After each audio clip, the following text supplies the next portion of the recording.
YouTube, it's your boy, Blue Blood Sports TV, back at y'all with another one. So we got some great news. As undefeated WBC IBF welterweight world champion superstar boxer, who was widely considered by many to be top 3 best pound-for-pound fighters in the world, Errol "The Truth" Spence Jr. 27 wins, no losses, no draws, 21 wins by way of knockout. He's 31 years of age, 5'9.5" with a 72-inch arm reach. Well, Errol Spence, now we know that the World Boxing Association has agreed to allow him to face off against their welterweight super champion and Cuban star boxer Yordenis Ugas in his next fight in a unification bout. That was announced yesterday, and to let the world know, WBA initially ordered that Yordenis Ugas had to fight in a mini tournament against Stanionis, and then he had to face the winner of the Butev Jamal James fight. Jamal James was the WBA regular champion, and Butev beat Jamal James. So now Butev is waiting. He's the regular champion. He's waiting for the winner of Yordenis Ugas versus Stanionis. But the WBA have now decided to change their decision and allow Yordenis Ugas to fight Errol Spence. Well, it wasn't so much of them changing their decision, President Gilberto Mendoza. It was more so the fact that Errol Spence, founder advisor, PBC, Premier Boxing Champions, founder and advisor Al Heyman, and Yordenis Ugas, they decided to give Stanionis step-aside money. And Stanionis has agreed to take the step-aside money, and Stanionis is going to be the co-main event against Butev. So Stanionis Butev winner is going to be the mandatory challenger for the winner of this fight, which could and this could, back up the fight that everybody wants to see, which is Errol Spence versus undefeated 3-division world champion, former junior welterweight undisputed world champion, currently the WBO welterweight world champion, widely considered by many to be the #1 best pound-for-pound fighter in the world, in Terence Crawford. Okay, 38 wins, no losses, no draws, 29 wins by way of knockout, 34 years of age, 5'8" with a 74-inch arm reach. But with that said, Terence Crawford is coming off the biggest win of his career against 2-time welterweight world champion superstar boxer Showtime Shawn Porter. Now, when you look at it from this standpoint, it makes sense, right? Because everybody wants to see Errol Spence versus Terence Crawford. But that's the biggest fight in the sport of boxing. But now you add and factor in that fight could be for undisputed, makes it even bigger, okay? So now history will be made. We'll have the first welterweight undisputed world champion to hold all 4 major sanction belts, okay? Now, the interesting part about this is that there's talks that Terence Crawford could possibly be facing former unified welterweight world champion superstar boxer Keith "One-Time" Thurman. Now, Errol Spence has taken to his social media and he has confirmed that the fight is done, okay? They got a deal done. So it's a done deal now, okay? Errol Spence took to social media. He let it be known that it's a done deal. So with that said, what's interesting is Keith Thurman, Terence Crawford could fight in July. Now, you see the pieces to the puzzle coming together. So Errol Spence is looking to fight Yordenis Ugas in March or April. More than likely it's going to be in March. That means he can get back in the ring in July.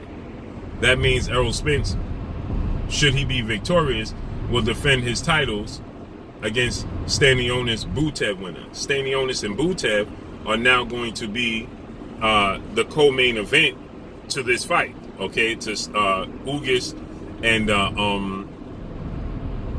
and Errol Spence. So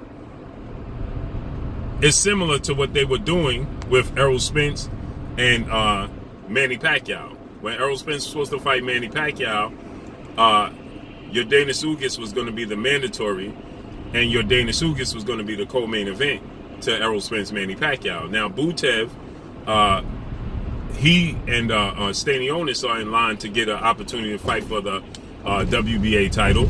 So now what they're doing is they're going to place him as the co-main event, okay?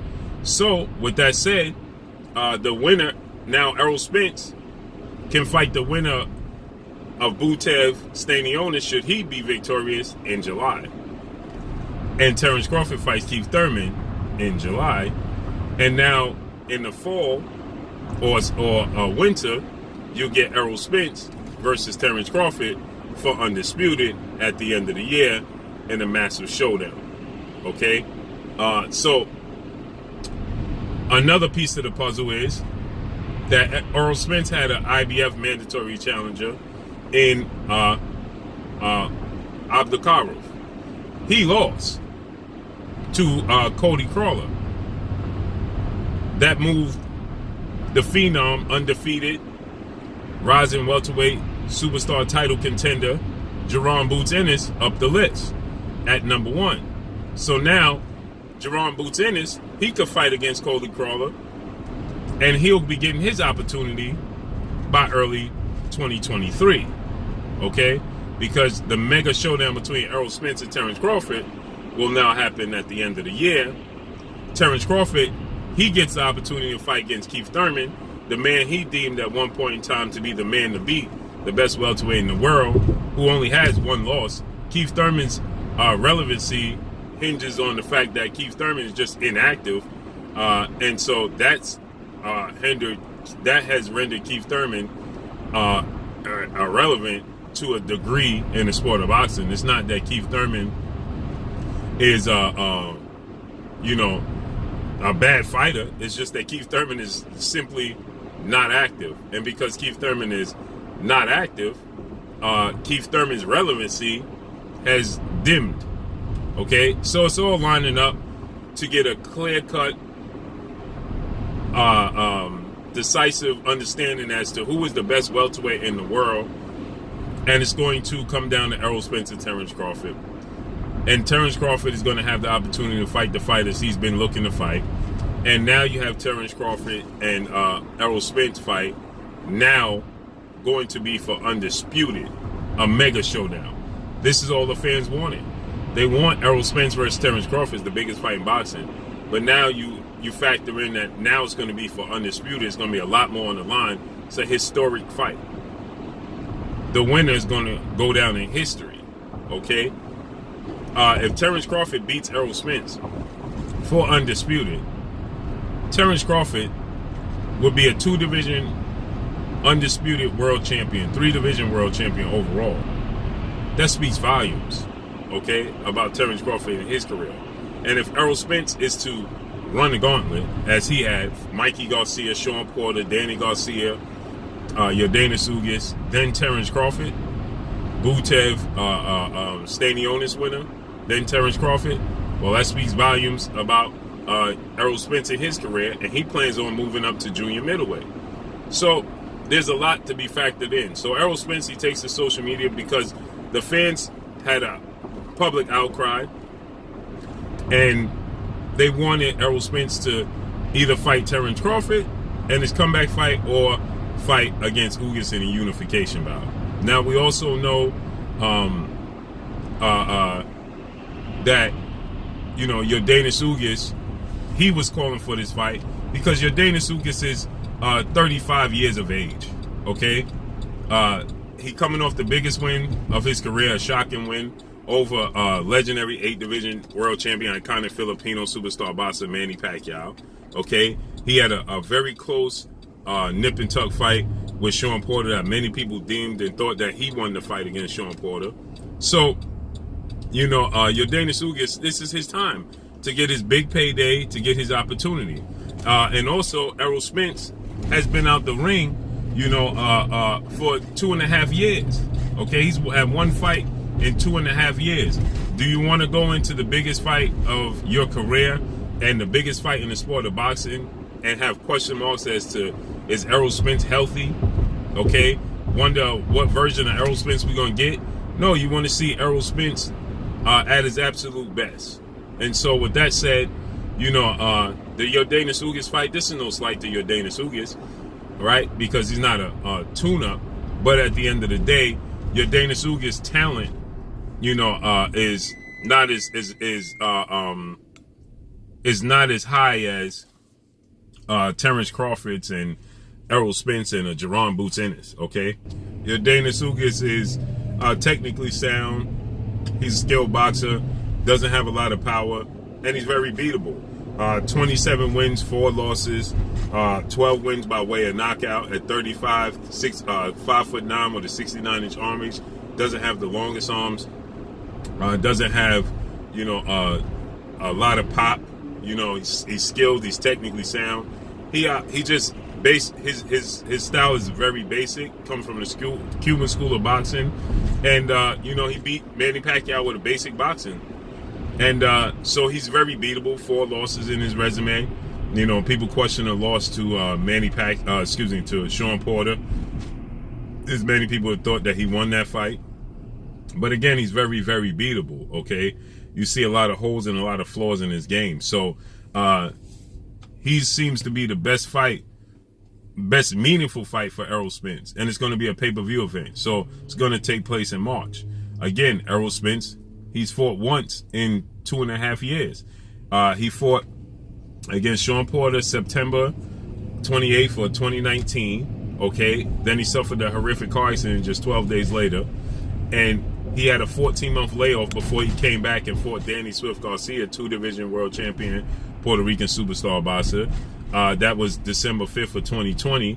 But then he suffered that broken detached retina that saw him have to be removed from the fight against Manny Pacquiao August 21st, and he hasn't been in the ring since December 5th of 2020. Today is, I believe it's about December 19th of 2021. So he just hasn't been very active. So you want Errol Spence to be able to knock off ring rust, to shake off any cobwebs he may have. Errol Spence, he stated that he wasn't even 100% after the 14-month layoff fighting Danny Garcia, that he was still only 80% of himself. So you want Errol Spence to be 100% when he goes in a fight with Terence Crawford. You want Terence Crawford to be 100% when he goes in a fight with Errol Spence. Point blank and period. So with that said, Errol Spence confirms that he will be fighting Yordenis Ugas via Twitter. Lets the boxing world know. Yordenis Ugas also took to Twitter and said Merry Christmas, you know, giving you guys a treat. So Yordenis Ugas is also confirming that he's fighting Errol Spence next. And it's looking like it's going to take place in March. Location still to be determined, but it's going to be a pay-per-view event. Can't wait. So let's see how this unfolds and plays out. But that's all I got for y'all. Make sure you hit the like button. Drop a comment in the comment section. Let me know what y'all think. Y'all already know what it is. It's your boy Blue Blood Sports TV. Hate, like, comment, and subscribe. If you haven't subscribed, hit the subscribe button, hit the like button, hit the bell icon to get all the new notification. Follow me on Instagram at Blue Blood Sports TV, all one word. Y'all already know what it is. Shout out to the entire LDBC. Shout out to New Media. Shout out to Black Media Row. Make sure you like and share these videos. That's all I got for y'all. Peace. You're watching Blue Blood Sports TV. Wow.